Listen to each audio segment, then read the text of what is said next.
तो गाइस स्वागत है आपका एक और नई वीडियो में। वीडियो स्टार्ट करने से पहले बताना चाहूँगा गाइस कि आप let's crack it with Shiv Gupta का यूट्यूब चैनल अगर आपने सब्सक्राइब नहीं किया है तो उसको जरूर से जरूर सब्सक्राइब कर लीजिएगा। और let's crack it with Shiv Gupta का जो फ्री टेलीग्राम चैनल है उसको जरूर से जरूर ज्वाइन कर लेना। सारे अपडेट्स वहीं पे आते हैं, सब चीज़ें वहीं मिलती हैं।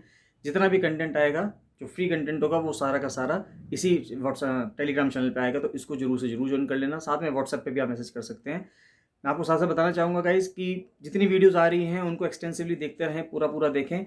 और जो भी आपको डाउट आता है, कोई आपका फीडबैक है, कोई आपको कुछ करना है, बताना है, उसको कमेंट सेक्शन में कमेंट करके जरूर से जरूर बताइएगा। और 7665804421 यही एक नंबर है। वापस रिपीट कर रहा हूँ, 7665804421 एक नंबर है कि आपको इसी पे कॉल करके कुछ भी डिटेल्स अगर आपको पूछनी है तो आप इसी पे पूछेंगे। स्वागत है आपका एक और नई वीडियो में। बहुत ही इंपॉर्टेंट सीरीज चल रही है, डेली 25 क्वेश्चंस आ रहे हैं, तो गाइस आप इनको ज़रूर से ज़रूर करते रहिएगा।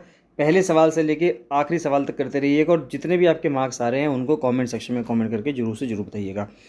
अभी हमारे एक व्यूअर ने एक मिस्टेक हुई है पिछली वीडियो में, जो फर्स्ट वीडियो थी उसमें एक मिस्टेक हुई है, तो उसका आपको जो करेक्शन है वो मैं आपको बता रहा हूँ कि मिस्टेक ये थी। क्वेश्चन ये था कि उत्तराखंड के गांधी किसको कहा जाता है, तो उसमें आंसर्स सुंदरलाल बहुगुणा जी को बताया गया, जबकि आंसर वो ना हो कि इंद्रमणि बडोनी है। तो आप उसको करेक्ट कर लीजिएगा। इंद्रमणि बडोनी जो है उनको उत्तराखंड का गांधी कहा जाता है। वो एक मिस्टेक थी जो उस दौरान उस वीडियो में हुई है, तो आप उसको प्लीज़ करेक्ट कर लीजिएगा। तो इसी तरह से अगर इन केस मान लेते हैं किसी क्वेश्चन में आपको कोई डाउट लगता है या आप पढ़ रहे हैं, तो इन केस आपको लगता है आपने कहीं और से कुछ चीज़ पढ़ी और आपको लगता है कि कुछ मिस्टेक है, तो आप उसको जो है कमेंट सेक्शन में कमेंट करके बता सकते हैं। जैसे एक व्यूअर ने बताया, तो बहुत अच्छी बात है ये कि बच्चे पढ़ रहे हैं, अगर उनको कहीं पे कुछ मिस्टेक दिखती है तो वो यहाँ पे बता देते हैं। It's a very good thing. चलिए खैर, बाकी क्वेश्चंस को आगे बढ़ाते हैं। तो क्वेश्चंस का सिलसिला स्टार्ट करते हैं। इंग्लिश हिंदी दोनों में लिखे हुए हैं।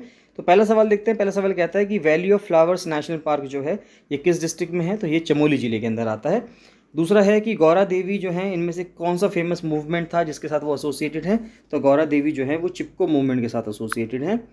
अस्कोट वाइल्ड लाइफ सेंचुरी किस चीज़ के लिए फेमस है, किस एनिमल के लिए फेमस है, तो अस्कोट वन्यजीव अभ्यारण्य जो है वो कस्तूरी मृग यानी कि मस्क डियर के लिए फेमस है। फिर कौसानी, जिसको स्विट्जरलैंड ऑफ इंडिया भी कहा जाता है, भारत का स्विट्जरलैंड भी कहा जाता है, तो कौसानी किस जिले में स्थित है, कौसानी बागेश्वर जिले में पड़ता है। फिर नेक्स्ट आता है पंडित गोविंद वल्लभ पंत जी को भारत रत्न का अवार्ड जो दिया गया था वो कब दिया गया था, तो उनको अवार्ड वो 1957 में दिया गया था, 1957 में। नेक्स्ट आता है क्वेश्चन नंबर 6 की who is regarded as the father of the Indian constitution, यानी कि भारतीय संविधान का जनक किसे माना जाता है, तो डॉक्टर बी आर अम्बेडकर को माना जाता है।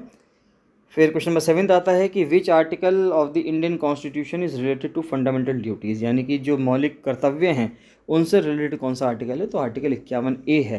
तो ऑप्शन सी आर्टिकल 51A जो है, अनुच्छेद 51 है, वो इससे रिलेटेड है। प्लासी का युद्ध कब लड़ा गया था, प्लासी का युद्ध लड़ा गया था 1757 में, और उसके बाद जो बक्सर का युद्ध हुआ था वो हुआ था 1764 में। फिर पहली महिला राष्ट्रपति भारत की कौन है, पहली महिला राष्ट्रपति जो है भारत की वो प्रतिभा पाटिल जी रही हैं। फिर इलेक्ट्रिक करंट की यूनिट क्या है, इलेक्ट्रिक करंट की यूनिट जो है वो एम्पियर है।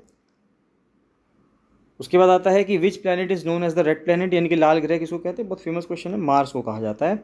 इनकलाब जिंदाबाद का स्लोगन किसने दिया था, इनकलाब जिंदाबाद का स्लोगन जो दिया था वो भगत सिंह जी के द्वारा दिया गया था। भगत सिंह ने इसको फेमस किया था, भगत सिंह के द्वारा इसको फेमस हुआ था। कमेंट सेक्शन में कमेंट करके बताएंगे कि असलियत में सबसे पहले इनकलाब जिंदाबाद का जो नारा दिया था वो किसने दिया था, उसका स्लोगन किसने दिया था। बाद में इसको जो फेमस किया, बहुत ज़्यादा यूज़ किया गया, और जब वो सेंट्रल लेजिस्लेटिव असेंबली में बम फेंका गया भगत सिंह जी के द्वारा, तो उस टाइम पे इस स्लोगन को बोला गया था। फिर क्वेश्चन नंबर 13 कहता है कि वाइट रिवॉल्यूशन जो हुआ भारत में वो किससे रिलेटेड है, श्वेत क्रांति जो है वो दूध के उत्पादन से रिलेटेड है, यानी कि मिल्क प्रोडक्शन से। विटामिन डी को और क्या कहा जाता है, विटामिन डी को कैल्सीफिरोल भी कहा जाता है, ये इसका सही जवाब है। फिर आ रहा है क्वेश्चन नंबर 15 की भूख का पर्यायवाची शब्द क्या है, भूख का पर्यायवाची शब्द है शुद्धा। और गया गुजरा मुहावरे का सही अर्थ क्या है, इसका मतलब है बुरा आदमी। शुभ का विलोम क्या है, शुभ का विलोम है अशुभ।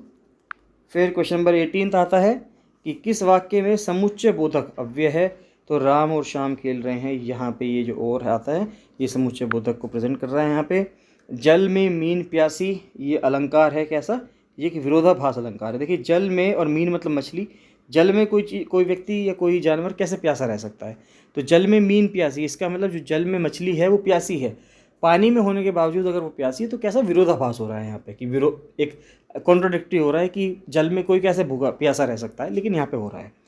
क्वेश्चन नंबर 20 कहता है choose the correct synonym of rapid, rapid का आपको सिनोनिम यानी कि पर्यायवाची बताना है। रैपिड का मतलब होता है जो चीज़ तेज हो, तो इसमें स्लो, क्विक, लेज़ी और डल में क्विक जो है यही एक ऐसा शब्द है जिसका मीनिंग तेज़ है, जैसे रैपिड का मतलब तेज है।